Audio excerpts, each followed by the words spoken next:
Hey, Stephen Young here doing the junkyard crawl at Bernardston Auto Wrecking in Bernardston, Massachusetts with a 1958 Mercedes-Benz 180. These are often called the Pontoon family because of the way the rear fender line here kind of sticks out like a pontoon. But don't confuse this with an old school 40s or early 50s American potato with bolt-on fenders. This is all integrally stamped, and that look is purely cosmetic. Now, these are very advanced cars. This is the W180 family. This one happens to be a 180, but these were built between 1954 and 1959. And this is one of Mercedes' first unitized construction cars. Before 1954, Mercedes was largely body on frame. And the big thing about the pontoon is the, again, unit construction. The inner fenders are welded to the firewall and there's a subframe, and Mercedes actually patented the crumple zones, which basically front and rear would protect the occupant compartment from harm receiving the impact. We see this one definitely did its job at some point. This one's crunched right here. And again, Mercedes-Benz, you see the great Mercedes grille here. And for the first time, the W180 family, the grille was actually canted back somewhat on an angle for the first time. Previous to this, it was generally vertical. But we see right here the Mercedes Tri-Star. And here, this is a fake radiator cap. Doesn't do a darn thing. And this would have had the tri-point star right here on top. People always snatch those things. Now, if you ever wondered, Mercedes-Benz, what does that mean? Well, Carl Benz was the fellow who was the mechanical guy, but the funder behind this thing was Emil Jelinek. Well, he had a daughter named Mercedes Jelinek. Mercedes, Benz, Jelinek, and Carl Benz. That's the name of Mercedes-Benz right there. Now, of course, Mercedes-Benz still very much alive and well, but under the hood of this one here, we'll see nothing. Yeah, the engine is gone, but again, this would have had a 1.8 liter four-cylinder engine, and we can sort of see remains of the firewall. This one has been sliced and diced. I think we'll find out why in a minute, but an electric wiper, no vacuum here, good stuff. And in the center of the hood here, that little thing sticking down, we look at the other side of the hood, and that was the windshield squirter, left and right. That would have a little pressurized stream for the wipers. Now, this car was last registered in 1984, and we can see that it was not a bad car. It does seem to be pretty much rust-free. Here are the headlight rings here. These would have been on the ends of the fenders. These are probably pretty rare unto themselves. And these are made of stainless steel, which is a good thing. Again, stainless doesn't really deteriorate too much over time. We go to the back. And it is a four-door. These are available as two doors, four doors, even a little wagon. There was even a roadster. And believe it or not, the Mercedes-Benz 190 SL, the baby brother of the 300 SL, was based on the pontoon right here. Inside, this again is a four-door. And this odd side beam that we see right here is not Mercedes-Benz. Again, this was somebody's going to be hot rod. This is all welded in, and maybe somebody was either moving this or was going to do some kind of a really crude square frame inside, not sure, put it on a Jeep chassis. Who knows what was in the works for this thing. It never did get to fruition, but we can still see the interior panels, kind of classy, some fabric and vinyl, maybe some leather going on. And again, as a four-door, this one is a very rigid car. It's a sedan. You can see right here the fixed B-pillar right there, very rigid stuff. And dig this, man, the door hinges, the latches right here, designed to not open up in a crash. These are very solid parts. We can see where definitely these are not meant to open up in a crash. Made by Bomoro, B-O-M-O-R-O, which was undoubtedly a German subcontractor that made latches and door assemblies for Mercedes and probably other companies. Let's see if the window works. And yeah, it still does. Look at that, Mercedes quality. Right there, the window winders still function as intended from back in the day. Getting around to the back again, here is that pontoon, the effect, sort of like a pontoon added on, but again, it's integral to the car, one-piece quarter panel. And previous to the 1954 W180, Mercedes did have bolt-on fenders. So this was definitely a step toward the envelope construction that Detroit and the entire auto stream was embracing. This right here is the lower rocker panel that would appear underneath the doors. And we can see right here, you open the doors, there's a rubber step. You can wipe your feet off, but again, this white rubber right here, which probably was black at one point, just bleached out with the sun. But we can see here on the front and at the back, these little cutouts. These are where the jack would go through to lift the car to change a tire. So these are the original rockers, and these are actually in very nice condition. Well, you know, they're not too bad, a little bit of crunch on the back, but technically somebody with a restoration project might want these. There's one for each side of the car.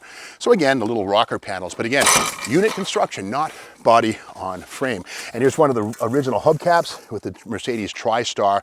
But again, one of the problems of 1950s was stainless steel, at least in this country, was a strategic material during the Korean conflict. It wasn't a war, folks.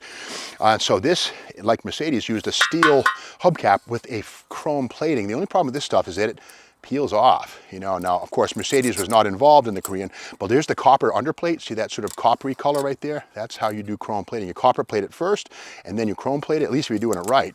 And Mercedes did, but even chrome plating, as good as this is, definitely Mother Nature will begin to digest it, as we see here. But those are the hubcaps that once served on this car. Nice little streamlined touch right here. The fuel filler, not a proud knob, but rather a hidden device here with cast aluminum. Look at this, the cast aluminum cap. Mercedes was big on cast aluminum. I like to joke that this is once a Messerschmitt 109. After World War II, they melted down all the war machines and turned them into things like this. But again, these had aluminum cam covers on the 1.8 liter four-banger, a big cast aluminum thing. In fact, aluminum was big on Mercedes cars. And the tail of this one, we can see the 180, which tells us this once had the 1.8 liter four-banger. There's also a 190, there was a 220, so a variety of different engines. But again, 1.8 liters is what the 180 is all about here. And it's kind of cool, little taillights are still in place. These are plastic.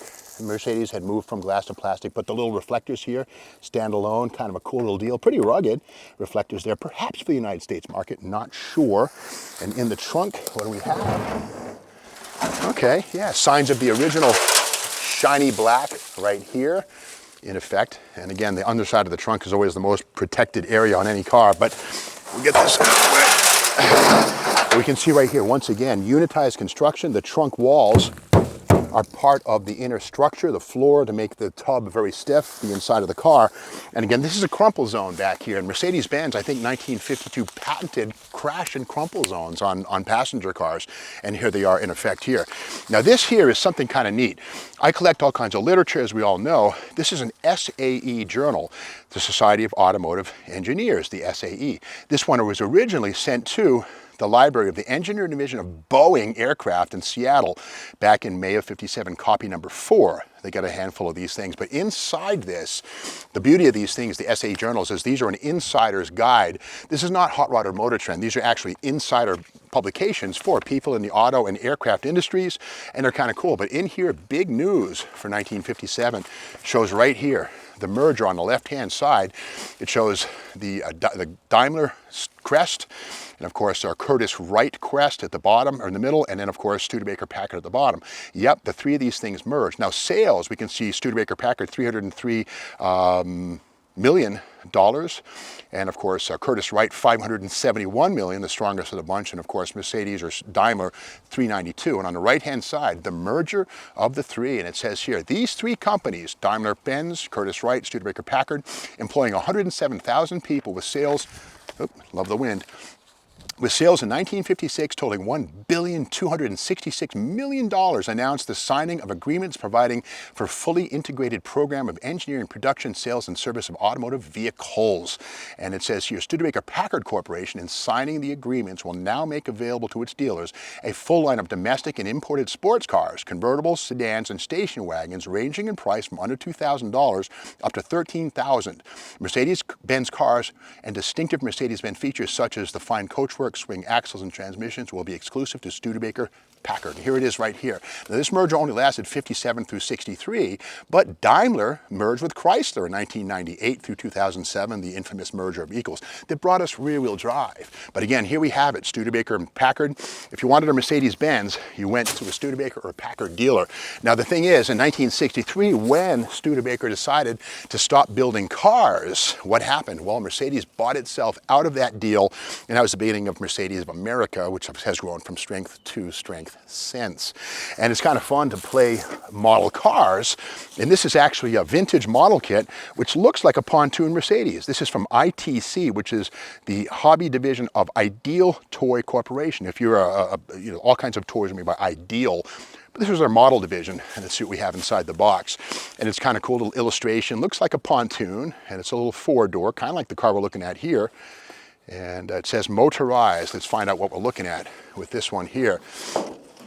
And the kit itself, got to say, it's not a pontoon. This is a pre-pontoon car with the exaggerated front fender. This is like a 51 or 2. But with that said, it's a little Mercedes coupe, hardtop. Not a very realistic looking thing, but kind of a cool thing. But it has an electric motor. You can actually take this thing and run it and drive it with a little electric motor. The wheels are kind of more toy than model kit. The tires are kind of goofy. But again, kind of a neat Mercedes-Benz, and almost anything, you name it, there's been a model kit made of it, including the quasi-pontoon Mercedes. This thing's from 1958, this kit right here, so kind of cool. Nobody built it, maybe I will, who can say.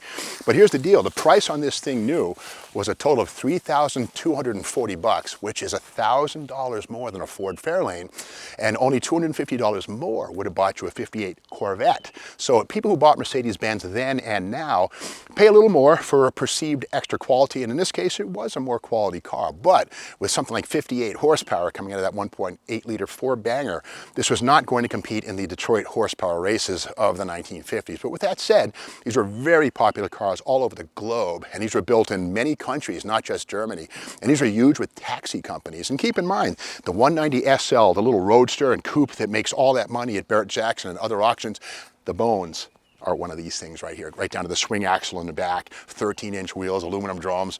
But with that said, these were incredibly popular cars, mostly seen as taxi cabs and family cars throughout the globe. And again, this is the entry-level Mercedes right here, at the top of the pile being the 300 SL in 1958.